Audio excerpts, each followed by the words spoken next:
On my 68th birthday, I pretended to fall asleep in my reading chair during my own party. What I overheard my daughter and son planning in the kitchen made my blood run cold.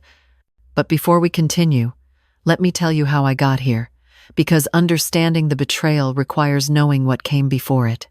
My name is Margaret Ashford. I'm a widow, a retired architect, and apparently, according to my children, I'm losing my mind. At least, that's what they wanted everyone to believe. 3 years ago, my husband James died suddenly. Heart attack at 67, right in our garden overlooking Monterey Bay. One moment he was pruning roses, the next he was gone. The doctors said he felt nothing. I felt everything. 42 years of marriage ended on a Tuesday morning in April. The life insurance payout was substantial. $1.2 million. Combined with our home, worth $2.8 million, James's retirement accounts, and my own savings from 30 years as a principal architect, our estate totaled just over $4 million. James and I had worked hard, lived modestly despite our means, saved for a retirement we'd never get to share. After the funeral, my daughter Christina became attentive, suspiciously attentive. She'd never visited more than twice a month before James died. Suddenly, she was at my door 3 times a week, bringing groceries I didn't need, staying for hours, watching me. Christina is 45, a family law attorney in San Jose. Sharp, ambitious, successful. She married Richard Chen 12 years ago. He's a financial planner. Or was before something changed. James never trusted him. He'd say it quietly, usually after Richard left a family dinner having talked endlessly about investment strategies and market opportunities. "That man manages other people's money but drives a leased BMW," James would say. "Something doesn't add up, Margaret." I should have listened. My son Marcus is 42. Divorced, no children, currently between jobs, which is how he'd been describing his unemployment for the past 3 years. After his divorce, I let him stay at our vacation cabin in Tahoe, temporarily. That was 2 years ago. He calls every Sunday evening, always cheerful, always needing something. $200 for car repairs, $500 for utilities, $1,000 for dental work. I sent the money, every time, because he's my son, and James would have wanted me to take care of our children. 6 months after James died, Christina suggested I see a doctor. "Mom, you forgot we were meeting for lunch yesterday." "That's not like you." I hadn't forgotten. She'd never confirmed the lunch, but I didn't argue.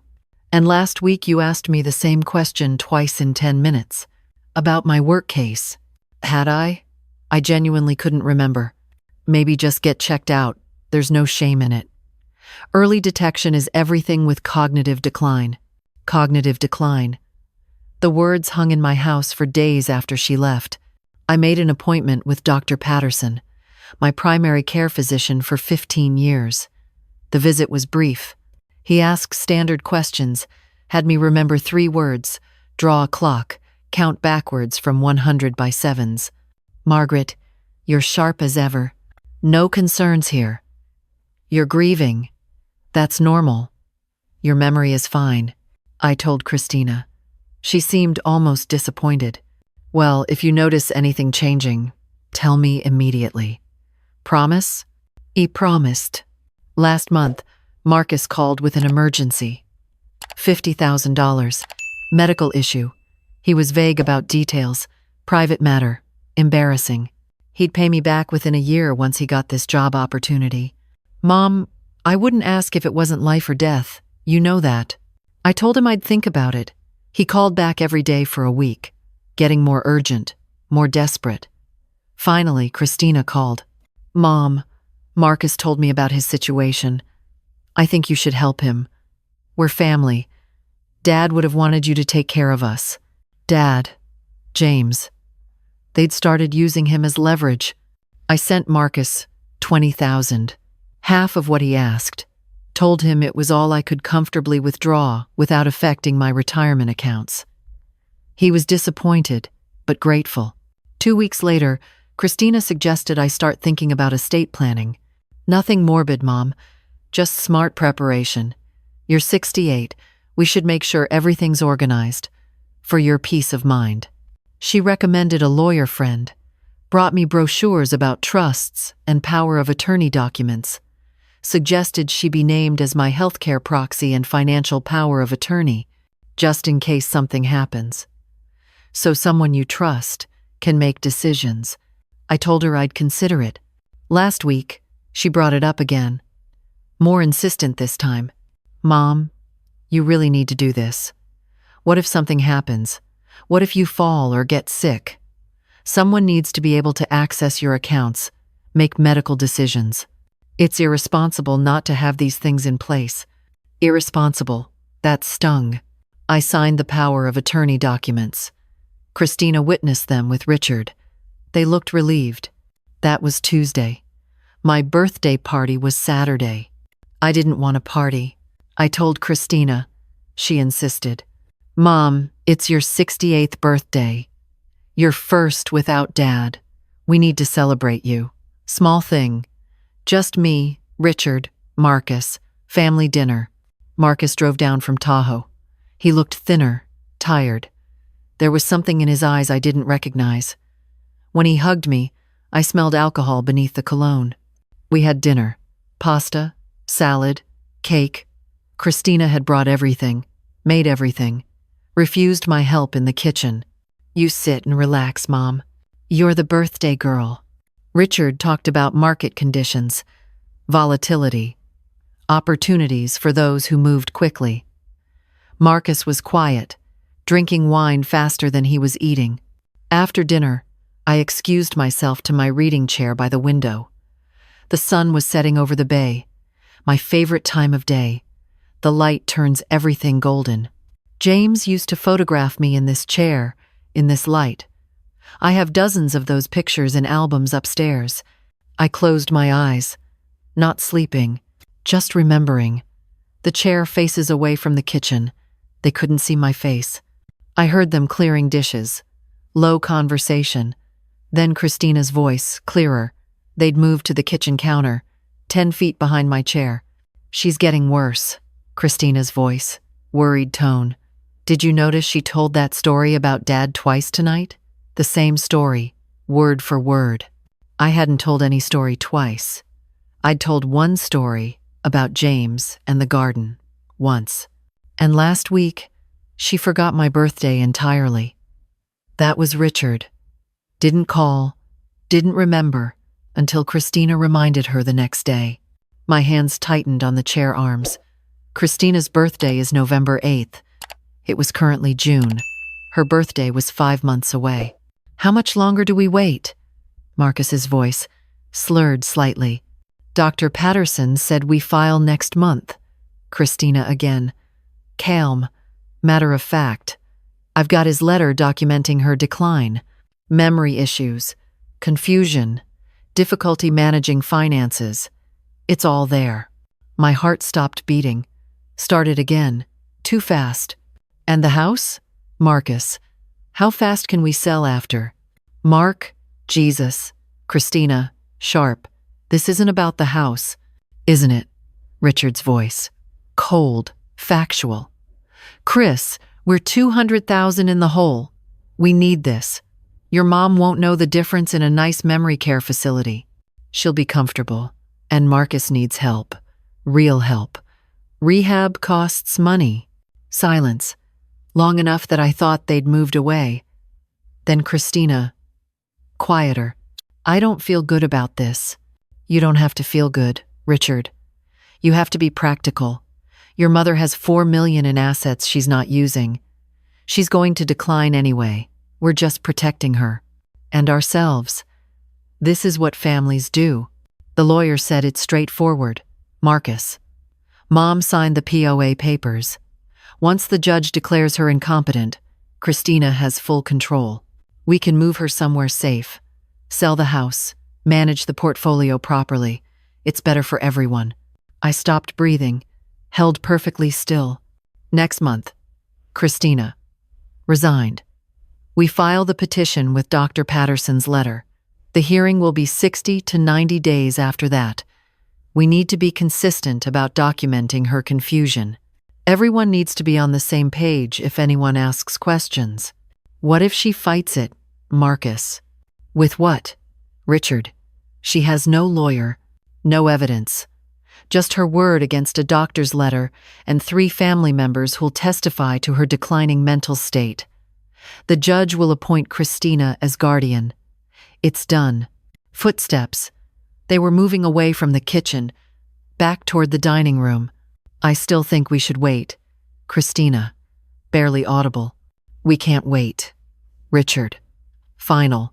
We're out of time. I kept my eyes closed, kept breathing slowly. They came back into the living room, talked about coffee, about the drive back to San Jose, about Marcus's drive to Tahoe. When they left, I walked them to the door, smiled, hugged them, thanked them for a lovely evening. Christina looked at me carefully. Are you okay, Mom? You seem tired. Just a long day, sweetheart. Thank you for everything. After they left, I locked the door, walked to my bedroom, sat on the edge of the bed James and I had shared for 40 years. Then I opened my laptop and typed, Private Investigator, Monterey, California. Sunday morning, I called Sarah Chen. Not related to Richard Chen, thankfully. Sarah and I met at Berkeley in 1975. Roommates, architecture students, best friends for 49 years. She became a physician, geriatric psychiatrist, currently semi-retired. Sarah, I need to see you, today if possible. And I need your professional opinion on something. She heard the tone.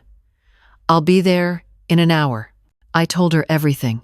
The birthday party, what I'd overheard. She listened without interrupting. Then she was quiet for a long moment. Margaret, you're aware I'm your emergency contact on file at Dr. Patterson's office? Yes. 3 weeks ago, Christina called me, said she was worried about you, asked if I'd noticed any memory issues when we talked, any confusion.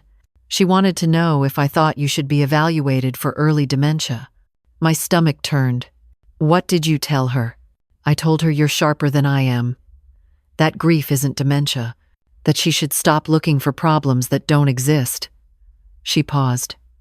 Margaret, she also asked me to witness some documentation if needed, said you might resist getting help, and she wanted people who could testify to your declining state. What did you say? I told her no. Then I called you to schedule lunch, remember? 2 weeks ago. I wanted to see for myself if something was wrong. And? You're fine. Completely fine. Which means Christina isn't worried about your health. She's planning something else entirely. We spent 3 hours talking, planning. By the time Sarah left, I had a strategy. Monday morning, 9 a.m., I met with James Mitchell, private investigator, retired police detective.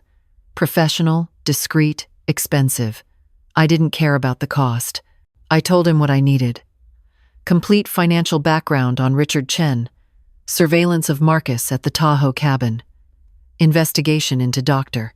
Patterson's letter that allegedly documented my declining mental state. How much time do I have? He asked. They're filing a competency petition next month. I need everything before that. My retainer is $5,000.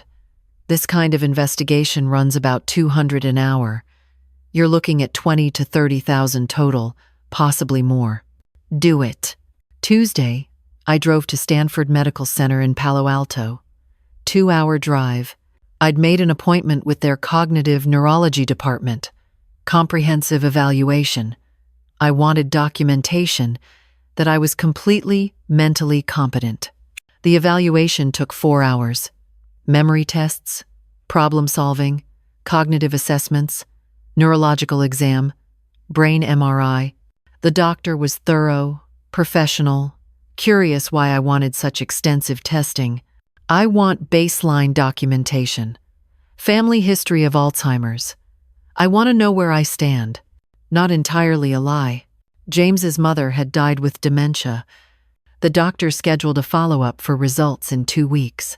Wednesday, I called my bank, Wells Fargo, where James and I had done business for 30 years. I asked to review all account activity for the past 6 months. The banker pulled it up. Nothing unusual, Mrs. Ashford. Mostly standard withdrawals and deposits. Oh, there was one larger withdrawal 3 weeks ago. 25,000. But that has your signature authorization. I hadn't authorized any $25,000 withdrawal. Can you show me the documentation? He pulled it up. My signature on the withdrawal authorization, dated 3 weeks ago. Same day I'd signed the power of attorney documents at Christina's house. Can I have a copy of this? Of course. I drove home with the copy on my passenger seat. $40,000, 20 to Marcus, supposedly for medical expenses. 25. I never authorized, but somehow had my signature. Both after Christina got power of attorney. My hands shook on the steering wheel. That evening, Christina called, cheerful. Hi, Mom. Just checking in. How are you feeling? Fine, sweetheart. Just a quiet day. Remember we have lunch tomorrow. Noon at that restaurant in Carmel you like. We didn't have lunch plans, but I said, of course. I remember. After we hung up, I immediately emailed myself the date, time, and details. Created a record. Thursday, James Mitchell called. Mrs. Ashford, I have preliminary information. Can we meet? We met at a coffee shop in Monterey. He handed me a folder. Richard Chen, financial planner, currently suspended by his firm pending investigation. Gambling problem. Substantial debts to a casino in Vegas. We're talking 200,000 plus. The firm suspects he's been moving client money to cover his losses. Investigation ongoing. He pulled out more papers. Marcus Ashford, your son is drinking heavily, daily, all day. I have photos from the past 3 days. He's not looking for work. He's not leaving the cabin except to buy alcohol. He got a DUI 6 weeks ago. Suspended license. He never told you because the fine was $8,000 and he didn't want you cutting him off. My hands were shaking. How did he pay the fine? He didn't. Outstanding warrant. He's been hiding at the cabin to avoid arrest. And Dr. Patterson's letter? Mitchell's expression darkened. That's the interesting part. I spoke with Dr. Patterson's office manager, confidentially. She checked records. There's no letter about you in your file. No documentation of cognitive decline. Nothing. Then how does Christina have a letter? She doesn't. Not yet. But Dr. Patterson's notes from your last visit say you were sharp, alert, grieving but cognitively normal. If Christina told you he wrote a letter, she's lying. If she produces one later, it's forged. I sat back in my chair. My own daughter. Planning to forge a doctor's letter. To have me declared incompetent. To steal everything James and I built. What do you recommend? My voice sounded far away. First, revoke that power of attorney immediately. Today. Second, get ahead of this. They're planning to file a petition. You file first. Get yourself evaluated by independent experts who'll testify you're competent. Third, consider law enforcement. Forgery is a crime. Unauthorized withdrawal is theft. And if Richard's gambling with client money, FBI might be interested. I drove home, called my lawyer, not Christina's friend, my own lawyer, David Brennan, who'd handled James's estate. He met me at my house that evening. I showed him everything, the bank records, Mitchell's report, told him what I'd overheard. His face went pale. Margaret, this is elder abuse, financial exploitation, possibly fraud. You need protection immediately. We spent 3 hours drafting documents. Revocation of power of attorney. New medical directives naming Sarah as my healthcare proxy. Restraining order application against Richard Chen based on the unauthorized withdrawal. Eviction notice for Marcus. The cabin is your property. He's been there 2 years without paying rent. You can evict him with 30 days' notice. Do you want to do that? I thought about my son, drunk, hiding from arrest, part of a plan to steal my life. Yes. David made notes. I'll also draft a new will. Cut them to the minimum required by California law. No more than that. How much is the minimum? Nothing, if you're competent when you draft it.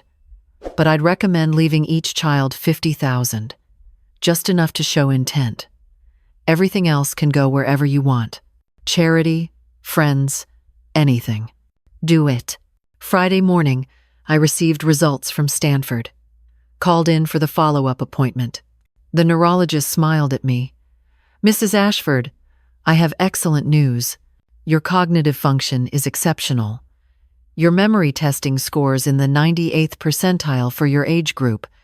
Your MRI shows no abnormalities, no signs of dementia, cognitive decline, or any neurological issues. You're in excellent health. Can I have that in writing?" Of course. Full report will document everything. I left Stanford with a 20-page report detailing my perfect cognitive health, signed by a board-certified neurologist, dated and stamped. Saturday, I had lunch with Christina in Carmel. She'd arranged it the day before, testing me, probably, seeing if I'd remember. I arrived 10 minutes early, ordered coffee. She arrived exactly on time. "Mom, you look good. I'm glad you remembered." Of course I remembered, sweetheart. We ordered. She talked about work, cases, a difficult client. Then, carefully, she circled around. "Mom, I've been thinking about your future. About making sure you're taken care of." "I am taken care of. I mean long term. Have you thought about what happens if you can't live independently anymore? A nice facility, somewhere with support, other people your age, just to have the option planned." "I'm 68, Christina. I swim every morning. I volunteer. I'm designing a house for a friend pro bono. I don't need a facility." Her smile tightened. "Of course not now. I'm talking about eventually, being prepared. I'll think about it." After lunch, she hugged me tightly. "I love you, Mom. We just want what's best for you." I watched her drive away in her BMW, the lease Richard couldn't actually afford. Monday morning, I drove to the courthouse, filed 3 documents: revocation of power of attorney, restraining order request against Richard Chen, eviction notice for Marcus Ashford. Tuesday, a sheriff's deputy served Richard at his office. Restraining order approved. He was to stay 500 feet from me, my home, and my property. Wednesday, another deputy served Marcus at the Tahoe cabin. 30 days to vacate. No exceptions. Thursday, my phone exploded. Christina called 6 times. I didn't answer. Marcus texted frantically. "Mom, what's happening? Why are you doing this?" Friday, Christina appeared at my door. I answered with my phone recording video, as David had suggested. "Mom, what the hell is going on? Richard's served with a restraining order? Marcus is being evicted? What's wrong with you?" "Christina, I'd like you to leave." "No, not until you explain. This is insane behavior. This proves you're not thinking clearly." "I'm thinking very clearly. I know about Richard's gambling debts. I know about the $25,000 withdrawn from my account without my permission. I know about Marcus's DUI and his warrant. And I know what you were planning." Her face drained of color. "I know about the competency petition, the forged doctor's letter, the plan to have me declared incompetent so you could sell my house and take my money to pay Richard's casino debts. Mom, that's not. We were trying to help you. Leave, now, or I'll call the police." She left. I locked the door behind her. The next 30 days were psychological warfare. Christina hired a lawyer who sent threatening letters, claims that I was having a breakdown, that my behavior proved diminished capacity, that the family was concerned for my welfare. David responded with the Stanford medical report, bank records showing the unauthorized withdrawal, and Mitchell's investigation documenting Richard's debts and Marcus's issues. Marcus called crying, begging, "Mom, I'm sorry. I'll get help. Please don't throw me out. I have nowhere to go. You have 30 days to find somewhere. and you're going to turn yourself in for that DUI warrant. I can't afford the fine. Then you'll deal with the consequences." Richard tried calling from different numbers. I blocked each one. He sent emails. "Margaret, we can work this out. Whatever Christina said, she misunderstood. I can explain everything." I forwarded each email to David, who forwarded them to the FBI. Turns out Richard's firm had already filed complaints. Day 30 arrived. Marcus hadn't left the cabin. David called the sheriff. Deputy served the eviction order. Marcus had 4 hours to remove personal belongings, or they'd be placed in storage at his expense. He called me from the cabin, screaming, "You're destroying your own son. For what? Money? You'd rather have money than your children? I'd rather have honesty than thieves." He hung up. 2 hours later, Sarah called. Marcus had called her, desperate, asking her to intervene. "What did you tell him?" I asked. "That he needs to get sober and get honest. That his mother loves him but won't be stolen from. And that there's a rehab center in Sacramento that works with people who have no money." I gave him the number. "Do you think he'll call them?" "Maybe. When he's desperate enough." 3 weeks later, I received a letter from Sacramento County Jail. Marcus had turned himself in on the warrant. He had also requested sentencing that included rehab instead of just jail time. The judge had agreed. 90 days residential treatment. The letter was short. "Mom, I'm sorry. I was using you. I was using everyone. I need help. I'm getting it. I don't expect forgiveness, but I wanted you to know I'm trying." I read it 3 times, cried, then put it in a drawer. Christina stopped calling. Her lawyer stopped sending letters. I heard through mutual friends that she'd filed for divorce from Richard. His firm had fired him. The FBI was building a case. Last week, Christina showed up at my door. I answered through the Ring camera. "Mom, I know you don't want to see me. I just wanted to say I'm sorry. Richard was pushing it. I was weak. I knew it was wrong, but I didn't stop it.